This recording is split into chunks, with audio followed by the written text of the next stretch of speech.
Peace, family, and welcome back. Today, I want to talk about the energetic frequency of your environment. Yes, your home. Most people don't correlate the energetic frequency of your home with your ability to be able to manifest. But if you know anything about manifesting, what you understand is the number one rule is being able to embody and embody the energy of already having what it is that you are calling in.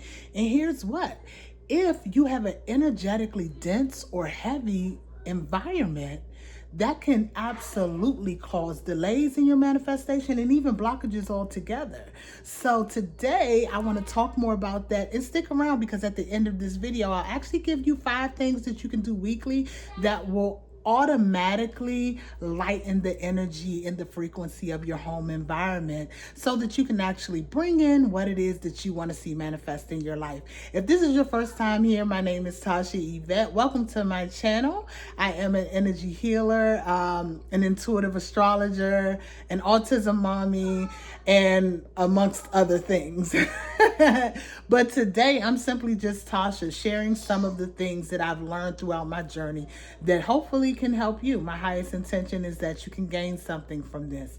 Now, without further ado, let's jump in. All right, as I was saying, most people completely forget about the energetic environment of their home when they talk about manifesting. They give you all these other pointers, but nobody talks about what it is that you're seeing in your day-to-day life that may be causing a blockage or keeping you from being able to actually pull that energy in. Because you must embody, and by embody, what I mean is like actually feel like what it is that you're pulling, that you're calling in is already there. That's going to be difficult to do if, as I stated before, energetically, there may be a lot of heavy energy, if there's a lot of chaotic energy. And you can sometimes tell when there's like sitting chaotic energy when things keep happening in your home. Also, if the area or the home has been closed up for an extensive amount of time and there's no way for the energy to actually shift and move out, these are all things that can cause the energy in the home to be dense. If it's super dark as well, if there's not a lot of natural light. So with that being said, there are things that you can do naturally that will help always keep the energy kind of lighter and clearer, and as I like to say, light and ripe for manifestation. So let's get into it. I have 5 tips today that you'll be able to do weekly, and some of these things you can do weekly. Some things you can do more. You can do more than once a week. Some things you may not have to do fully weekly, but they are regular practices that will help you in keeping the environment energetically light, which is really not just good for manifestation, but honestly, it's good for everything: your mental health, your spiritual health, and just being able to really relax in your environment, right? Which I'm a firm believer. Y'all know I'm a Cancer sun sign. We're all about home.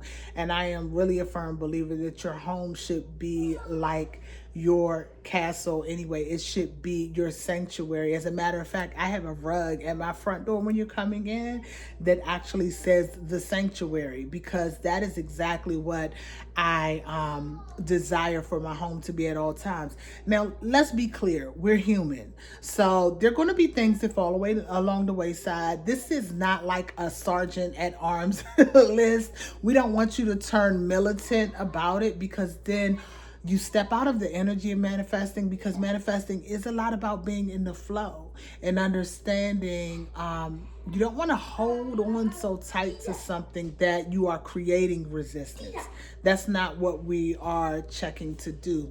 So even in providing a list is this one: give yourself grace. I do, as you all know, I have a 6-year-old autistic son. You can oftentimes hear him in the background. I am a single mother as well, and I work a full-time job. All of those things don't allow me to just constantly be cleaning and clearing, and so there are times where my space can get a little it seems like it's in a bit of disarray.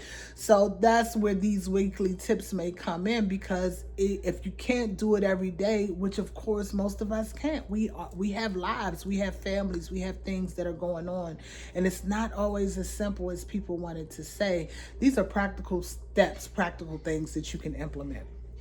So number one is clear the clutter. Clutter has a way of taking up space, not just in your physical environment, but I know for me, the more clutter that is in my physical environment, the more clutter that is up here. And when I have clutter here, I cannot be fully present in my being and in my body, and to be able to have the body wisdom and the clarity of information that wants to come in. Most of the things that I'll talk about when it comes to manifesting really is being able to be clear, have a clear vessel, so that you can get the information, so that you can get the guidance, because oftentimes that manifestation comes by way of some sort of intuitive guidance that you may have to, oh, look into this, oh, walk over there, and or go here, and by happenstance you meet a person or you run into a situation that just so happens to be exactly what it is that you're looking for. So a lot of times when I'm giving guidance, it's in reference to being able, everything that will clear your energy field so that you're able to receive that guidance that wants to bring you to that manifestation ultimately. So yes, back to number one, clear the clutter. This is something I have to do weekly. I don't know what happens in my space, but honestly, I don't like clutter, so it drives me up the wall. But by the end of every week, I have to go in, especially like in my bedroom. It's like weird because it's normally clothes and things. So I have to go in and like just pick up everything, do the laundry, get everything back folded, get everything in its proper space. And somewhere between when that happens on the weekend and the beginning of the week, we're right back to square one. But it's okay. Clear the clutter. This for you could be, it might be clutter in your child's room, or it can be in your common space, wherever it is. It could be in your car even. You know what I mean? But once a week, just try to straighten up and clear the clutter, because clutter in the physical normally leads to correlates with internal clutter as well, and your ability to be able to think and hear clearly. Right. Number two is not always as easy, but I always say get as much natural light and fresh air in your space as possible. Now, this isn't always possible. I, for one, lived in an environment that I talk about. My last place was like really dark. It was dense. It was on the back of a building. It was on the bottom floor. It was very difficult for me to get natural light in. And so I understand that all the time this is not something that you can do, but if you have the ability to pull in natural light and also open your windows every so often to let air in, that was something I was able to do. Then you want to do that. Now, even with that, that gets a little tricky because you have people who have allergies, and then, you might say, well, you can always open the window just a little bit when it rains. But I know I used to have a friend of mine, and she had like a ragweed allergy, so her allergies were worse when it rained. So you do that in accordance to how it works for you. Sometimes it might just be an early morning that you might crack the window and just let some fresh air in. I just believe that it is a good practice if you are able to do so. So with that being said, yeah, I would definitely give that a try. Number three, I make a practice of putting salt on my floors before I vacuum them, or you can sweep with salt. Salt is a natural energy, it neutralizes, and so it's a natural cleanser because it neutralizes the energy. And so you can absolutely, I put salt on my floors. Now, I wouldn't necessarily recommend like fine iodized salt, although you can. I usually, honestly, I ain't telling nobody, I guess y'all gonna know my secret, but I honestly, I vacuum my floors with the Dr. Teal's eucalyptus and spearmint, because it has the essential oils too, and that eucalyptus and spearmint is really good for cleansing and clearing as well. And along with the Epsom salt, it really, it like immediately lifts. I just sprinkle a little bit on my floors because it's the same thing I bathe in. I sprinkle a little bit on my floors, leave it there for a few minutes, come back and vacuum it up. You can sweep your floors with salt too. If you're a person who has like natural wood floors and you may not want to sweep with salt, that's understandable. You can always put a little essential oil in like your mop water, maybe a couple of drops of pine oil or something like that. That is also a natural cleanser.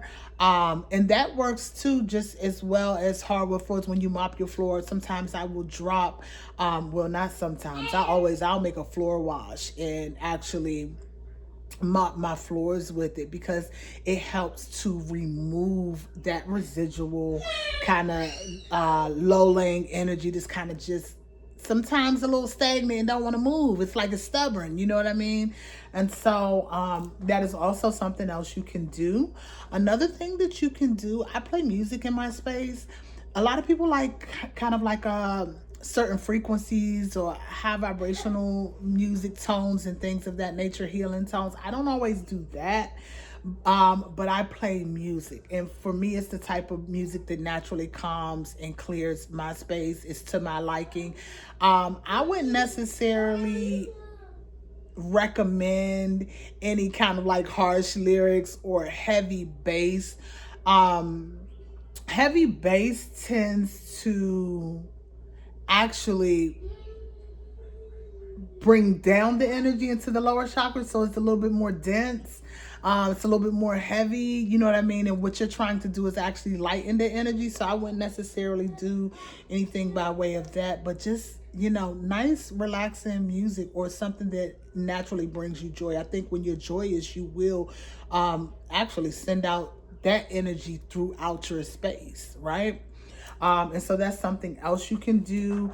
And last but not least, simply smudging. Now, if you're a person who cannot do a smudge, like you can't do the smoke in your space, so you might not be able to do incense or Palo Santo or sage or cedar, whatever it is, and you can't do that, you can always do a clearing spray.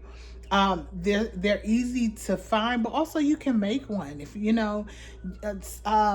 It's easy to make a clearance spray. A few essential oils of your choosing, with maybe a witch hazel base, will absolutely help you in lifting the space. A lot of times, if you want to use oils, citrus oils are really good for naturally lifting the environment. So lemon oils and like lemongrass and things of that nature. Any type of orange oil. These things are irritating my ears. I apologize. Anything like that, but citrus oils are really good for like really lifting the environment. That's just an FYI. So if you're a person who may not be able to use a smudge that is that has a physical smoke to it, then I would try like maybe a clearing or a cleansing spray. And if it's something that, you know, even if you do listen, and we'll talk about this, but even if you do like something like the abundance pots, remember people used to boil potpourri?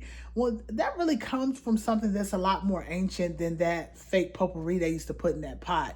You can boil your citrus peels with like your cinnamon sticks and things of that nature. Like most people call them an abundance pot, but honestly the aroma comes up, and because of the properties of the different ingredients depending upon what you put in there, they come up and they permeate the space, which can also act as a cleanser. That's something that just came to me that I had not thought of. But yeah, all of these things you can do. Y'all, don't make it super difficult. Like I'm telling you, the worst thing you can do is just kind of become like a drill sergeant and make it more difficult than it has to be. It does not have to be difficult. These are practical things. Most oftentimes it's things that you may already have in your environment. And so, you know, or simple things that you can do, it does not have to be so difficult that it becomes like a task. You know what I mean? Now, I'm not going to stay on here any longer. I just wanted to come and actually share that because I always talk about, you know, a lot of times people be talking about manifesting and bringing in what it is that you want to see, and it's really hard to do that if your environment um, is creating a physical block. And by physical, because you can see it and also you can feel it. I don't know if feel is considered physical. I'm having a moment. But anyway, yeah, you can like a physical block in your space. It's like odd. You know what I mean? And so just some practical pointers on how to clear it up. Anyway, that's all I got. Once again, I'm Tasha Yvette. If you like this comment, like, share, subscribe, drop me a link or, excuse me, drop me a comment to let me know what it is that you do weekly in your home to keep it energetically light and right for manifestation. Anyway, until next time, peace.